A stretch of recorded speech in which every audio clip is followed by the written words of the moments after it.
Hello everyone. Today we are going to study features of Hellenistic civilization. If you find this video helpful, please like, share, comment and subscribe. And if you have any doubt, please let me know in the comment section. चलिए शुरू करते हैं। मैं ये line by line read करके explain करूँगी क्योंकि कुछ कमेंट आए थे कि वीडियो क्वालिटी ठीक नहीं है जिससे नोट्स में उन्हें दिक्कत आ रही है। ठीक है, तो मैं लाइन बाय लाइन रीड करूँगी, इससे आप अपने नोट्स बना सकते हैं। इसके बाद भी अगर आपको नोट्स की ज़रूरत पड़े तो प्लीज़ कमेंट में सजेस्ट करिए कि मैं आपको नोट्स कहाँ अवेल करा सकती हूँ। ठीक है, चलिए शुरू करते हैं। सो जो पहला फीचर है हेलेनिस्टिक सिविलाइजेशन का वो है Hellenistic culture. Athens retained its position as the most prestigious seat of higher education, especially in domains of philosophy and rhetoric, with considerable libraries. Athens जो था उसने अपनी पोजीशन रिटेन करी, वापस पा ली। कैसी position?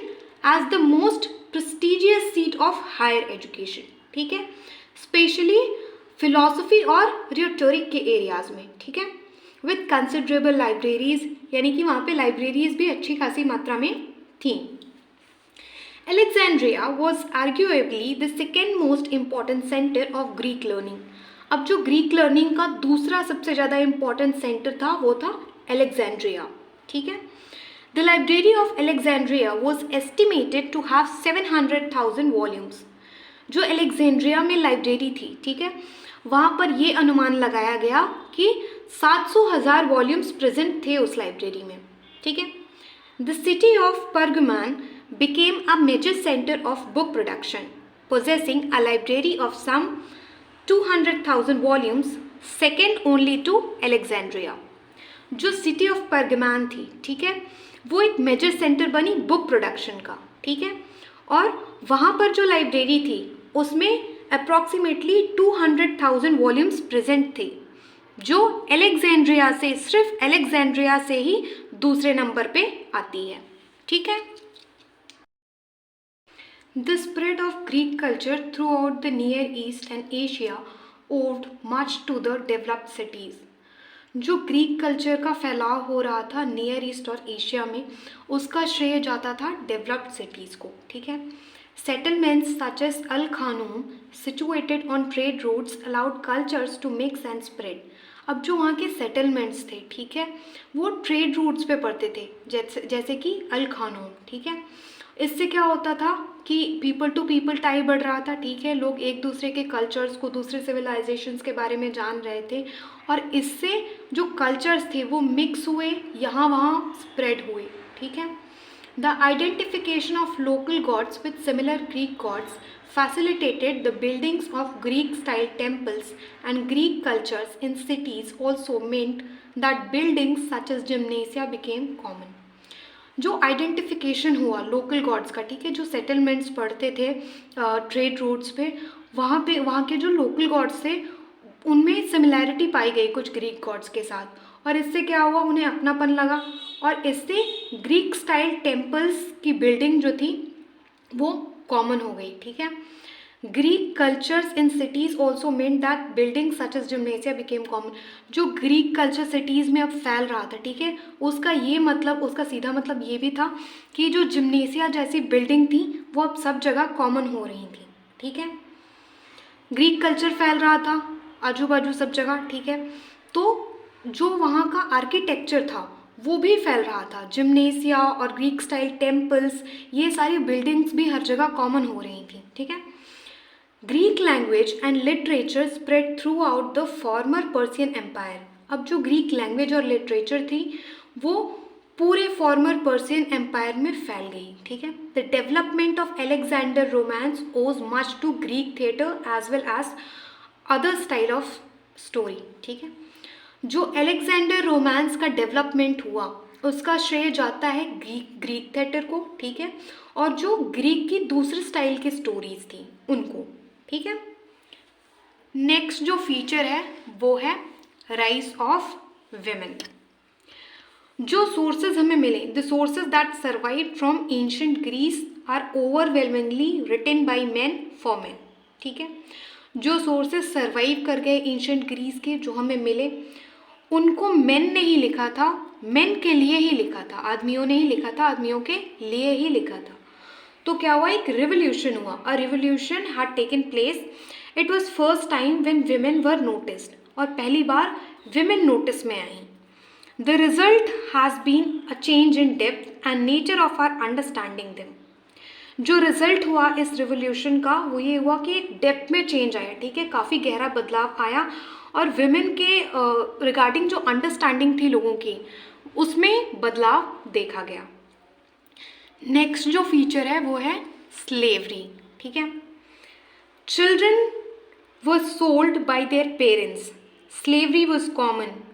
Greek slaves predominantly came from Anatolia and Syria. जो बच्चे थे वो पेरेंट्स ही बेच देते थे उन्हें स्लेवरी के लिए, ठीक है। स्लेवरी काफ़ी कॉमन थी हेलेनिस्टिक सिविलाइजेशन में। ग्रीक स्लेव्स जो थे वो मोस्टली कहाँ से आ रहे थे, एनाटोलिया एंड सीरिया से, ठीक है। There were also war prisoners subjected to slavery. अब काफ़ी वॉर प्रिजनर्स भी थे जिनसे स्लेवरी कराई जाती थी, ठीक है। Slavery contributed to Hellenizing process. Slavery जो थी उसने हेलेनाइजिंग प्रोसेस में काफ़ी कंट्रीब्यूट किया, ठीक है। कैसे, slaves of war prisoner got absorbed in Greek culture. अब जो दूसरी जगह से वॉर प्रिजनर थे, ठीक है, जो स्लेवरी कर रहे थे वो ग्रीक कल्चर में ही एब्जॉर्ब हो गए, ठीक है। Next feature is Hellenization.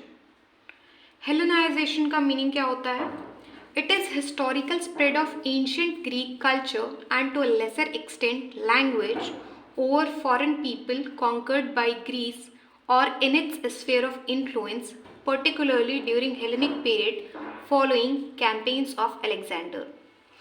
हेलेनाइजेशन क्या है, ये एक हिस्टोरिकल स्प्रेड है, किसका, एंशियंट ग्रीक कल्चर, और अगर हम लेसर एक्सटेंट पे देखें तो ग्रीक लैंग्वेज का, ठीक है, over foreign people conquered by Greece और in its sphere of influence. किस पे ये स्प्रेड जो था, हिस्टोरिकल स्प्रेड, वो किस पे हो रहा था, या तो उन लोगों पे जिसे ग्रीस ने कॉन्कर किया था, ठीक है, युद्ध में जीता था उन लोगों पे, या फिर वो लोग जो ग्रीक के इन्फ्लुएंस में थे, ठीक है, जैसे कि जिनके साथ उनका ट्रेड हो रहा था, ठीक है। और ये जो हिस्टोरिकल स्प्रेड हुआ एंशिएंट ग्रीक कल्चर और लैंग्वेज का, वो पर्टिकुलरली हेलेनिक पीरियड में हुआ, ठीक है। कब, जब अलेक्जेंडर मिलिट्री कैंपेन्स किया करते थे, ठीक है। नेक्स्ट जो फीचर है वो है a golden age of science.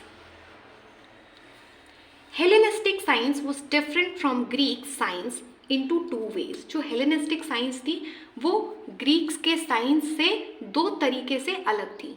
पहला, it benefited from cross fertilisation of Greek ideas with those that had developed in the larger Hellenistic world। पहले तरीके से ये इस तरह अलग थी कि उसको बेनिफिट हुआ किससे, एक तो ग्रीक के आइडियाज़ थे और दूसरा कुछ साइंस के आइडियाज़ लार्जर हेलेनिस्टिक वर्ल्ड में डेवलप हुए थे, ठीक है। जब वो दोनों नॉलेज मिले, उनका क्रॉस फर्टिलाइजेशन हुआ, तो काफ़ी अच्छे लेवल पे साइंस का नॉलेज उनको हो गया, ठीक है। नेक्स्ट जो है, ठीक है, दूसरा जो दूसरे तरीके से अलग थी वो ये थी, it was supported by royal patrons, ठीक है। हेलेनिस्टिक साइंस जो थी उसको रॉयल पैट्रन्स का सपोर्ट मिला, ठीक है। Egypt became centre of all researches. Science के जितने भी रिसर्च हो रहे थे उसका जो सेंटर था वो इजिप्ट बना। मेडिसिन के फील्ड में, इन medicine Herophilus was first to base his conclusion on dissection of human body and to describe the nervous system, ठीक है। मेडिसिन के फील्ड में हेरोफिलॉस जो था वो पहला था, ठीक है, जिसने कंक्लूजन ड्रॉ किया किसके बारे में, डायसेक्शन ऑफ ह्यूमन बॉडी और ह्यूमन बॉडी के नर्वस सिस्टम के बारे में डिटेल्स प्रोवाइड करी, ठीक है। डायसेक्शन क्या होता है, डॉक्टर्स लोगों को जो बॉडी काट पीट के अंदर के ऑर्गन्स के बारे में सिखाया जाता है, बताया जाता है, ठीक है, वो डायसेक्शन ऑफ ह्यूमन बॉडी होता है, ठीक है। तो इन सब के बारे में, इन दो चीज़ों के बारे में जो हेरोफिलॉस थे उन्होंने वो पहले थे ये बताने के लिए, ठीक है। Text book of mathematics were developed on the work of Pythagoras, ठीक है। मैथमेटिक्स की टेक्स्ट बुक डेवलप करी गई, ठीक है।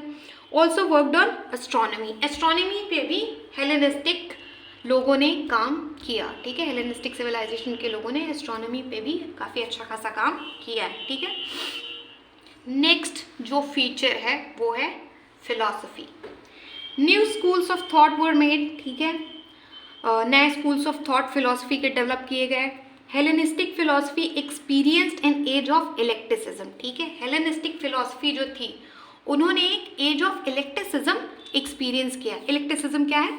A new awakening of diverse knowledge, ठीक है, and the theories present in Greek culture, okay.